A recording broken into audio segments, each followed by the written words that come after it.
Bismillah, alhamdulillah, wassalatu wassalamu ala rasulillah, wa ala alihi wa sahbihi wa man tabi'ahum ila yaumil qiyamah. Amma ba'd. Ini adalah pertemuan kedua dari silsilah atau rangkaian pelajaran kita di Qawaid Arabiyah, grammar bahasa Arab atau tata bahasa Arab. Dan kita, seperti yang kita sepakati kemarin, kita akan memakai kitab yang sangat fenomenal, yang sangat terkenal, kitab yang sangat Masya Allah, kecil ukurannya, tetapi sangat besar manfaatnya. Apa nama kitabnya? Kitabnya adalah kitab Al-Muqaddimah Al-Ajurrumiyah. Al-Muqaddimah Al-Ajurrumiyah. Seperti yang kita katakan kemarin, kita ingatkan sekali lagi, bahwa nama yang benar dari kitab ini adalah Ajurrumiyah. Seperti yang sering disebutkan di kalangan asatidzah atau orang-orang sering menyebutkan dengan nama Matan Jurumiyah. Itu kurang tepat, tetapi yang lebih tepat adalah Ajurrumiyah. Karena ini nisbat kepada Ajurrum, yaitu muallif yang bernama Li Abi Abdillah, kunyah beliau adalah Abu Abdillah, nama beliau adalah Muhammad ibni Muhammad As-Sanhaji. Nama beliau Muhammad, Masya Allah, bapak beliau juga namanya Muhammad As-Sanhaji, nisbahnya ke Sanhaji, yang sering dikenal dengan Ibnu Ajurrum, yang wafat dari yang hidup sekitar tahun 672 sampai 723 Hijriyah. Jadi berapa abad yang silam ya, tahun atau abad yang ke-8. Pemirsa rahimani wa rahimakumullah, seperti yang kita katakan bahwa insyaallah metode kita di dalam membahas kitab ini, insyaallah di setiap pertemuan itu kita berusaha untuk membahas satu bab di setiap pertemuan, dan hari ini insyaallah kita akan membahas bab yang pertama, yaitu babul kalam. Babu al-kalam.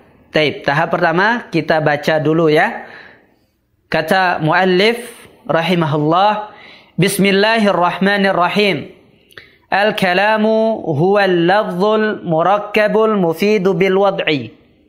وأقسامه ثلاثة: اسم وفعل وحرف جاء لمعنى. فالاسم يعرف بالخفض والتنوين ودخول الألف واللام عليه، وحروف الخفض وهي من وإلى وعن وعلى وفي ورب والباء والكاف واللام، وحروف القسم وهي الواو والباء والتاء. والفعل يعرف بقد والسين وسوف وتاء التأنيث الساكنة. والحرف ما لا يصله معه دليل الاسم ولا دليل الفعل. Baik. Ini adalah satu bab yang akan kita bahas hari ini. Kita meminta kepada Allah Azza wa Jalla semoga kita bisa dimudahkan untuk menyelesaikannya, dan semoga kita bisa mengerti dengan mudah juga bab ini. Nah, kata muallif Bismillahirrahmanirrahim. Muallif memulai dengan kata apa? Dengan kalimat Bismillahirrahmanirrahim. Dan kalimat Bismillahirrahmanirrahim ini, jamaah sekalian, ikhwani wa akhwati rahimani wa rahimakumullah, adalah sunnah Allah, sunnah Rasulullah, sunnah para anbiya, sunnah para sahabat. Sunnah Allah untuk memulai dengan bismillah, yaitu di dalam Al-Quran. Al-Quran di dalam surat Al-Fatihah, kita buka Al-Quran, pasti yang pertama kita baca adalah apa? Bismillahirrahmanirrahim. Rasulullah sallallahu alaihi wasallam menulis surat-surat beliau kepada para raja dan orang-orang yang ingin dia dakwahkan, beliau mulai dengan Bismillahirrahmanirrahim. Dan juga di perjanjian Hudaybiyah, beliau juga awalnya menulis Bismillahirrahmanirrahim. Kemudian begitu juga para ulama memulai dengan Bismillahirrahmanirrahim. Kitab-kitab mereka dimulai dengan Bismillahirrahmanirrahim. Yang paling agung tentunya kitab-kitab hadis mereka. Kitab Imam Bukhari, kitab Imam Muslim, kitab Sunan Tirmidzi dan yang lainnya itu dimulai dengan Bismillahirrahmanirrahim. Termasuk juga muallif kita, penulis kitab yang kita cintai ini adalah Ibnu Ajurruh, memulai dengan Bismillahirrahmanirrahim. Ini yang pertama, pembahasan tentang Bismillahirrahmanirrahim. Dengan nama Allah kita akan membaca kitab ini. Dengan nama Allah kita berusaha untuk memahami kitab ini. Semoga Allah Azza wa Jalla memberikan kita pemahaman yang benar. Ar-Rahman Ar-Rahim, yang maha pengasih lagi maha penyayang. Kita mulai dari bab pertama, kata muallif al-kalamu. Kita pasti pernah mendengar ya nama al-kalamu. Al-kalamu menurut muallif di sini adalah huwa lafdzul murakkabul mufidu bil wad'i. Tapi pada zaman sekarang ini sangat sulit sekali kita akan menemukan di bab-bab atau di kitab-kitab muasir, kitab-kitab kontemporer tentang nahwu, ada namanya bab kalam.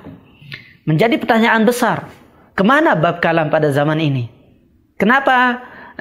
Contoh kitab-kitab zaman sekarang ini Al-Mulakhas fi Qawaidil Lughah Al-Arabiyyah yang ditulis oleh orang Mesir, Fuad Ni'mah, Syekh Fuad Ni'mah.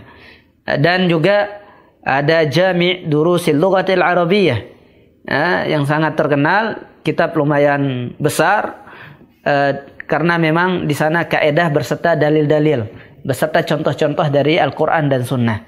Dan juga banyak kitab-kitab kontemporer tentang nahwu, entah itu di Arabiyah Baina Yadik atau di Nasyi'in atau Durusul Lughah Al-Arabiyyah. Tidak ada satupun kita menemukan namanya babul kalam. Tapi di sini di kitab ini namanya babul kalam. Tayyib, apa sebenarnya maksud dari babul kalam? Bukan berarti babul kalam itu tidak ada di kitab zaman sekarang. Salah besar. Cuma namanya saja yang berbeda. Muallif mengatakan di sini babul kalam, tetapi di kitab baru disebutkan sebagai al-jumlatul mufidah. Apa namanya? Al-jumlatul mufidah. Apa arti jumlah mufidah? Kalimat yang berfaedah. Menurut muallif, di kitab-kitab sering kita menyebutkan namanya jumlah mufidah. Kenapa harus di bab pertama sering membahas al-jumlah mufidah, kalimat yang berfaedah? Karena yang namanya kita berbahasa, yang namanya kita berbicara, ini kita belajar bahasa Arab. Kini kita belajar memahami pembicaraannya orang Arab. Kalau kita mau memahami pembicaraannya orang Arab, paling minimal kita memahami satu kalimat. Ya, kita paham apa maksud dari perkataan lawan bicara kita itu adalah hasil dari kita memahami kalimat. Nah, kalimat itu di dalam bahasa Arab disebutkan atau dinamakan sebagai apa? Kalimat dalam bahasa Arab itu disebutkan sebagai al-jumlah al-mufidah. Baik, kita tulis al-jumlah al-mufidah. Kata muallif adalah al-kalam. Tapi ternyata pada zaman ini tidak ada istilah al-kalam. Kita sebut pada zaman sekarang ini dengan istilah al-jumlatul mufidatu. Al-jumlatul mufidatu ini kita bahas pertama. Kenapa alasannya? Karena kita ingin memahami orang Arab. Kita ingin memahami kitab-kitab berbahasa Arab. Khususnya kita ingin memahami pembicaraan dari Allah Azza wa Jalla, yaitu Al-Quranul Karim dan sabda-sabda Rasulullah SAW, yaitu hadis-hadis Nabi. Minimal supaya kita bisa paham itu, minimal kita paham satu kalimat. Nah, standar namanya satu kalimat itu di dalam bahasa Arab harus terpenuhi. Ada berapa? Harus terpenuhi ada 10. 10. Masa 10? Tidak. Harus kita terpenuhi ada 4 syarat. Disebutkan di sini sebagai al-kalamu huwal lafzul murakkabul mufidu bil wad'i. Ada 3. Yang pertama al-lafzu. Apa arti al-lafzu? Di syarah-syarah matan Jurumiyah ini disebutkan, termasuk juga syarah Syekh Shalih Al-Utsaimin menyebutkan al-lafzu huwa ma huwa yang berasal dari huruf hijaiyah. Semua kata kullu kalimatin tarakkaba min harfil hija. Jadi yang namanya lafaz itu adalah as-sautul mustamilu ala ba'dil hurufil hijaiyah. Ini ta'rifnya, as-sautu al-mustamilu ala ba'di hurufil hijaiyah. Jadi namanya lafaz itu adalah huruf atau kata-kata yang disusun dari huruf hijaiyah. Misalnya kata qalam. Qalam, kita lihat kata qalamun. Ada huruf hijaiyah di sana qaf, lam, mim. Kalau semuanya huruf hijaiyah berarti dia termasuk lafaz. Tapi kalau saya bilang ketukan ya, tok tok tok. Ada nggak huruf hijaiyah dari tok tok tok? Tidak ada. Berarti bukan lafaz. Kalau saya seperti suara ayam. Gimana suara ayam? Kukurujuk itu. Nah, suara ayam ada suaranya, tetapi apakah dia ada huruf hijaiyah di sana? Tidak ada. Suara gendang. Nah, atau kita begini. Kalau saya begini, orang akan paham. Tapi apakah disebut sebagai kalam di ulama nahwu? Nah, kenapa perlu kita menentukan dia kalam atau tidak? Karena nanti kita i'rab. Kata qalamun, al-qalamu kita akan i'rab misalnya al-qalamu jamil. Al-qalamu mubtada'un marfu'un wa alamat raf'ihi dhammah. Jamilun khabar mubtada' marfu'un wa alamat raf'ihi dhammah. Tetapi kalau suara gendang gimana kita akan i'rab? Tok tok, tidak bisa kita i'rab. Atau isyarat ini tidak bisa kita i'rab. Berarti yang namanya lafaz itu adalah suara. Tetapi ada syaratnya lagi. Bukan hanya semua suara. Suara yang ada huruf hijaiyahnya. Nama-nama Indonesia. Misalnya komeng. Bisa kita masukkan ke lafaz? Tidak bisa. Karena ang itu tidak ada huruf hijaiyahnya. Mungkin ko ada. Mungkin me juga tidak ada ya. Nah, sekarang syarat kedua. Al-lafzu al-murakkabu. Jadi yang disebutkan di sini ia adalah ta'rif atau definisi kalam sekaligus dia adalah syarat dari kalam. Yang kedua al-murakkabu. Nah, semoga semuanya bisa baca ya karena saya juga sebutkan insyaallah sejelek-jelek tulisannya karena saya sebutkan juga insyaallah baca. Apa arti murakkab? Murakkab artinya tersusun. Yang namanya tersusun itu adalah ma tarakkaba min kalimataini fa aktsar. Dia tersusun dari dua kata atau lebih dari dua kata. Jadi minimalnya itu namanya tersusun dua kata. Tadi kita sudah contohkan qalamun. Sekarang kita ingin menyusun al-qalamu jamilun. Zaidun qaimun. Al-ustadzu hadirun. Al-masjidu wasi'un. Jadi ada dua kata. Al-qalamu jamil. Al-qalam lafaz tidak? Lafaz. Jamilun, lafaz tidak? Lafaz. Sekarang, qalam plus jamil, dua kata. Berarti dia sudah tersusun. Nah, sudah terpenuhi syarat ketiga. Syarat kedua. Syarat ketiga adalah lafzul murakkabul mufid. Syarat ketiga harus ada mufid. Mufid artinya, nah ini seperti salah satu stasiun TV ya, yufid. Kalau ini mufid. Ya, kalau yufid itu fi'ilnya. Kalau mufid, ini isimnya. Al-mufid artinya berfaedah. Jadi ketika kita menyebutkan kata ini dia berfaedah. Maksudnya apa berfaedah? Ma'afada faidatan yahsunu sukutu 'alaiha. Dia ketika kita bicara orang itu tidak perlu nanya banyak-banyak lagi. Ketika kita mengatakan al-qalamu jamilun berarti orang sudah paham. Nah, qalam jamil. Tidak perlu ada pertanyaan besar. Tetapi kalau ana mengatakan al-qalam, saya diam. Apa orang paham? Ada apa dengan kolam? Kalau bahasa Lomboknya, kemben jangan raus pelang. Nah, kenapa bicara sepotong? Tidak usah bicara sepotong. Nanti, apa kata orang Lombok? Pelang tain. Nah, ya, nanti BAB-mu nggak lancar maksudnya. Nah, al-mufid artinya adalah kalimatnya tersusun dan memberikan faedah. Bukan hanya tersusun. Kalau ana mengatakan, jika engkau pergi. Nah, ada berapa kalimat ini? Jika engkau pergi. Banyak. Tetapi apakah kalimat ini sempurna? Tidak. In zahabta. In Zahabta, kalau kamu pergi, jika engkau pergi. In sudah kalimat. Zahabta sudah 2 kalimat, sudah tersusun. Tetapi apakah memberikan faedah? Tidak. Dia selain tersusun juga harus memberikan faedah. Sebelum kita mengatakan in zahabta abki, kalau engkau pergi saya akan menangis. Nah, saya akan menangis ini jadi kalimatnya menjadi lengkap. Tayyib. Ini arti mufid. Al-qalamu jamil. Nah, al-qalamu jamil ini juga sudah mufid. Yang terakhir syaratnya adalah bil wad'i. Bil wad'i maksudnya adalah di antara tafsir ulama ada 2 memang, tetapi kita sebutkan satu saja, yaitu bil lughatil arabiyyah. Jadi apapun perkataan kita tetapi dia tidak memakai bahasa Arab, maka tidak akan di-i'rab oleh ulama. Nah, seperti saya mengatakan ini, saya mau pergi. Sa, ya. Ada huruf hijaiyah? Ya, ada. Sa dan ya. Sin udah ada. Mau juga ada huruf hijaiyah? Ya, sudah. Saya mau. Tersusun. Pergi. Ya, saya mau pergi. Itu semuanya ada lafaznya, ada murakkab, ada mufid. Tetapi apakah dia pakai bahasa Arab? Jawabannya tidak. Saya mau pergi, 3 syarat terpenuhi. Tetapi syarat keempatnya kurang, yaitu bil lughatil arabiyyah.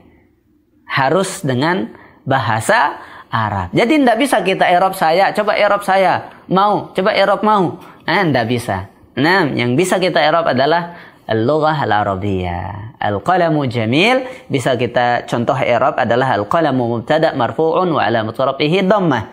Jamilun khabar mubtada marfu'un wa alamatu raf'ihi dhammah. Jadi al-qalam ini mubtada, jamilun khabar. Ini singkatnya tentang pembahasan pertama, yaitu apa?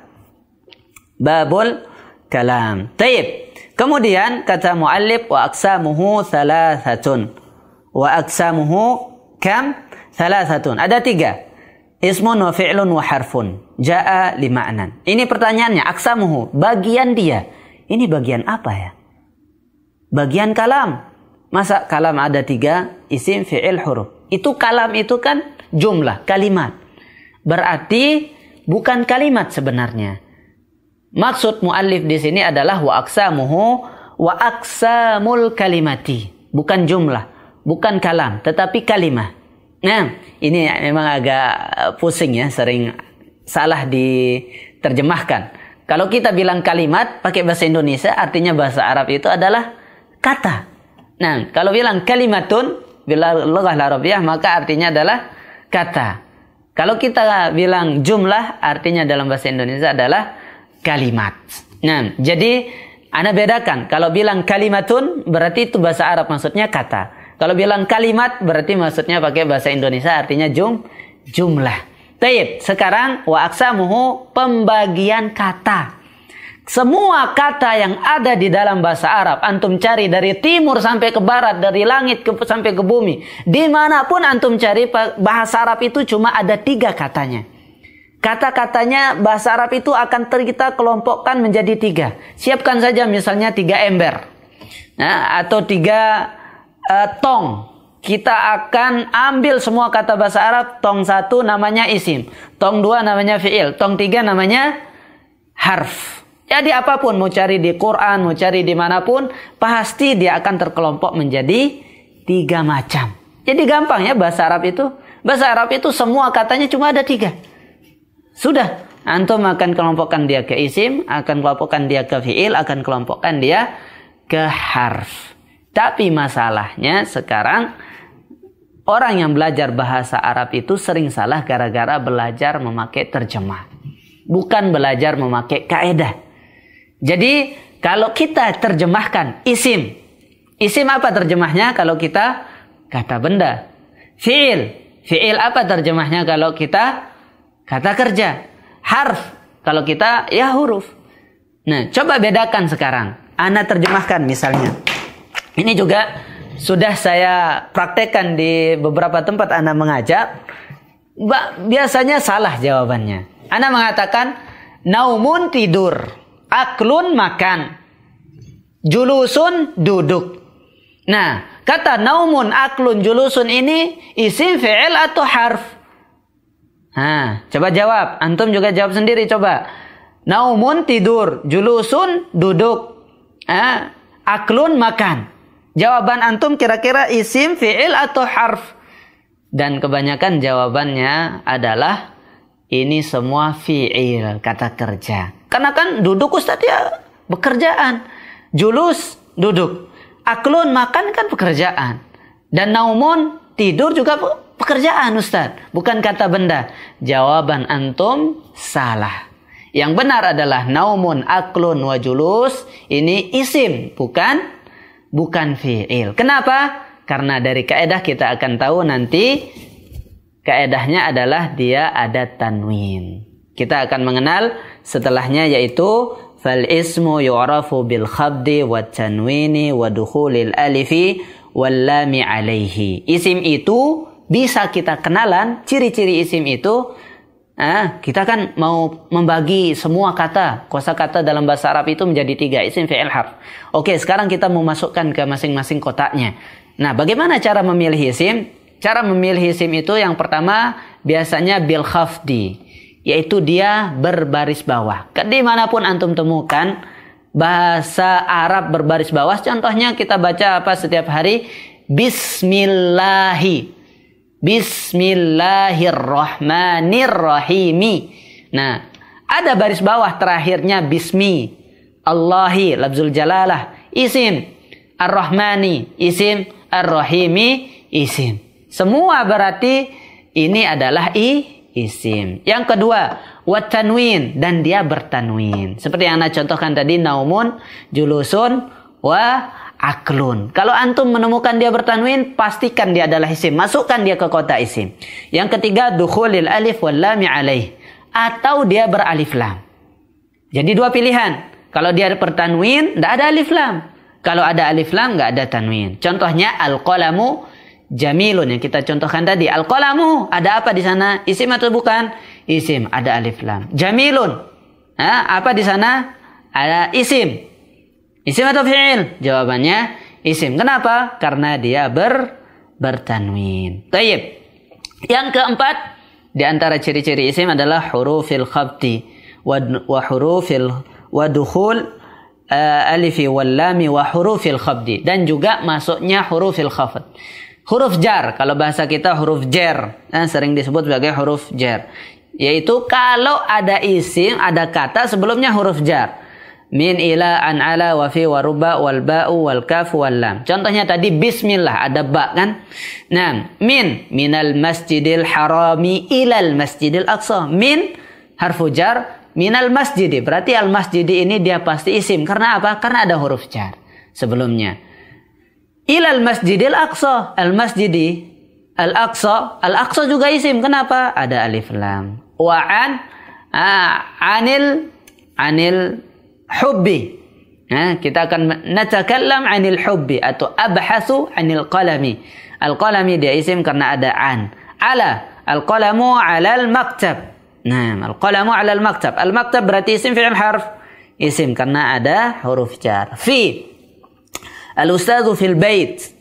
Al-bait ini isim fi'il atau harf? Jawabannya isim karena ada fi. Wa rubba rajulin fakihin. Misalnya, berarti rojulin ini adalah isim karena ada rubba, wal ba'u, wal kafu, wal lam. Begitu juga ba, kita al-kaf, sebenarnya anta kal qamar, anta kal qamari.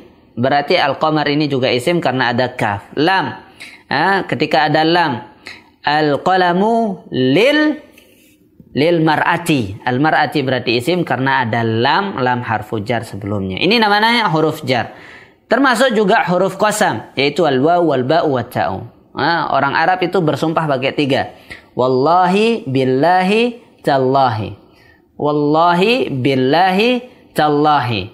Nah, di surat Yusuf, wa tallahi la akidanna, di cerita Ibrahim, wa tallahi la akidanna asnamakum. Nah, kata Ibrahim, demi Allah saya akan menghancurkan patung-patung kalian. Nah, jika ada huruf qasam atau huruf sumpah, wallah, berarti setelahnya itu adalah isim. Taib, alhamdulillah selesai kita dari bagian yang pertama. Bagian apa yang pertama? yaitu al-ism. Sekarang kita pindah ke al-fi'il. Bagaimana cara mengetahui al-fi'il? Kita kenalan al-fi'il. Kita kenalan dengan al-fi'il itu wal fi'lu yu'rafu biqad was-sini wa sawfa wa ta'id ta'nis as-sakinah. Nah, ini tulisan ta'nis as-sakinah. Ta'nya sakinah. Taib. Kita contohkan qad. Kalau ada qad sebelum sebuah kata berarti dia isim. Qad aflahal mu'minun. Qad aflahal mu'minun. Aflaha ini isim fi'il harf. Kita jawab fi'il. Karena ada apa? Karena ada qad sebelumnya. Ada sin sebelum sebuah kata. Kalla saya'lamun. Berarti ya'lamuna ini isim atau fi'il? Jawabannya fi'il karena ada sin. Saya'lamun. Saufa ta'lamun juga. Tanda yang ketiga saufa. Kalla saufa ta'lamun. Karena ta'lamun ini ada saufa di sebelumnya, maka ta'lamun ini adalah fi'il. Terakhir ta'ut ta'nis. Seperti kita bilang, idza syamsu kuwirat. Kuwirat ini ada ta' sakinah di akhir kalimat, maka kuwirat ini jangan sampai antum bilang kuwirat ini isim. Jangan masukkan dia ke tong isim. Masukkan ke tong kedua yaitu tong fi'il. Taib. Intahaina min al-fi'il. Wal harfu ma la yasluhu ma'ahu dalilul ismi wala dalilul fi'li. Kita akan kenalan dengan kosakata yang ketiga, yaitu namanya al-harfu. Bagaimana cara mengenal al-harfu? Apa tanda dari huruf? Tanda dari huruf itu ada satu. Apa tandanya? Tandanya adalah tidak ada tanda. Tanda dari huruf itu cuma satu. Apa tandanya? Tandanya adalah tidak ada tanda. Maksudnya apa? Tidak ada tanda isim, tidak ada tanda fi'il. Kita sudah tahu tadi kata ada tiga. Tong isim, tong fi'il, atau ember isim, atau kotak isim, kotak fi'il, kotak huruf. Isim kita tahu ciri-cirinya. Dia baris bawah, tanwin, ada alif lam, ada masuk huruf jar atau huruf qasam. Fi'il, qad, sin, saufa, wa ta' ta'nis sakinah. Kita tahu masing-masing isinya. Pokoknya selain isim dan fi'il, masukkan dia ke huruf. Masukkan dia ke huruf. Contohnya kalimat min. Huruf jar tadi kan. Kita sudah sebutkan huruf jar. Min, ila, an, ala, wa fi, wa ruba, wal ba'u, wal kafu, wal lam. Min. Coba, ada nggak tanwin? Nggak ada. Ada alif lam? Nggak ada. Ada qad sebelumnya? Nggak bisa. Ada sin sebelumnya atau saufa? Nggak bisa. Berarti masukkan dia ke kotak yang ketiga yaitu harfun. Kotak yang ketiga yaitu huruf. Nah, makanya muallif mengatakan di sini ma la yasluhu ma'ahu dalilul ismi wala dalilul fi'li. Yang namanya huruf itu dia tidak bisa dimasuki oleh tanda isim, juga tidak bisa dimasuki oleh tanda fi'il. Nah, berarti ringkesan pelajaran kita pada hari ini adalah kita memahami insyaallah yang namanya jumlah mufidah. Atau apa itu jumlah? Apa itu sebuah kalimat dalam bahasa Arab? Dalam bahasa Arab namanya jumlah mufidah ini, atau dalam istilah muallif disebut sebagai al-kalam. Standarnya harus dia mempunyai 4 syarat, yaitu dia harus lafaz, murakkab, mufid, dan bil wada'i. Jika tidak ada salah satu dari 4 syarat ini, walaupun ada 3 syarat atau 2 syarat, yang penting tidak ada salah satunya, maka dia tidak akan termasuk sebagai kalam atau jumlah mufidah atau dalam satu kalimat. Nah, satu kalimat yang namanya kalimat itu di bahasa manapun pasti akan terdiri dari kata-kata. Maka kita pelajari kata-kata dalam bahasa Arab itu cuma 3, yaitu kata kerja atau fi'il, yaitu isim, dan juga harf. Dan masing-masing kita sudah kenal apa tanda dari masing-masingnya. Nah, jika kita bisa memahami bab pertama ini, insya Allah akan mudah kita akan memahami nanti di i'rab. Yaitu bab kedua kita akan masuk di i'rab. Insya Allah kita cukupkan pada hari ini. Sampai di sini pelajaran kita tentang al-kalam. Semoga Allah Azza wa Jalla memberikan kita pemahaman yang bagus dan ilmu yang bermanfaat, dan semoga kita selalu istiqamah di dalam jalan ilmu. Barakallahu fikum, subhanakallahumma wa bihamdika, asyhadu an la ilaha illa anta, astaghfiruka wa atubu ilaik. Assalamualaikum warahmatullahi wabarakatuh.